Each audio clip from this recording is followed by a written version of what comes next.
Hello, welcome to the Counting Tree, where we help you do your math. In today's lesson, we're going to convert a fraction into a decimal, and this is a 6th grade math standard. Now, before we start, you need to know these skills. You need to know your multiplication and division facts. You need to understand that fractions are in fact division problems, and you need to know how to do long division. Now, if you don't know your multiplication facts, I suggest to use a multiplication table. See if you can find one online. Now let's look at the fraction 3 over 4. We're going to set up our division problem here. Now you might be wondering what goes in and what goes out.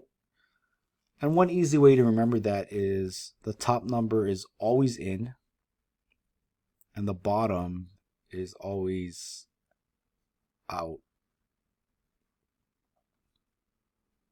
So let's do that. Let's put the 3 in and the 4 out. Now we set up our division problem.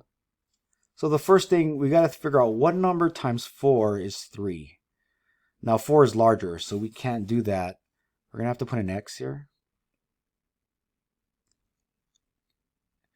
Now this is a crucial step in dividing a fraction to make a decimal.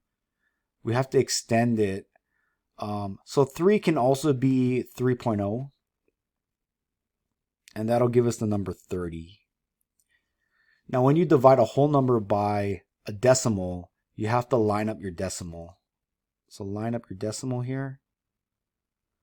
Now we can figure out what number times 4 is 30. We know that's 7, which makes 28 here. Minus. Now we're going to do basic subtraction. So 10 minus 8 is 2. 3, regroup this. What we're left with is the remainder 2.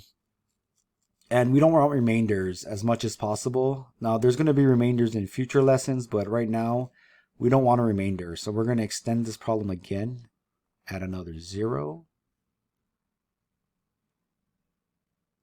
And now we got 20. So we have to figure out what times 4 is 20. And hopefully you got 5 there. Now 20 minus 20 is 0. Okay, and now we have no remainder now, so that's good. We have a nice clean number. We have 0.75. And to make this a little clearer, I'll add the 0, 0.75, circle it.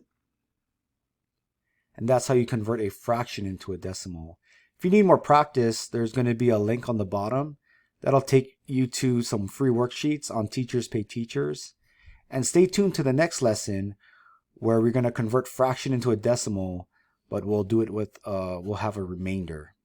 Okay, this is Troy from the Counting Tree, signing off.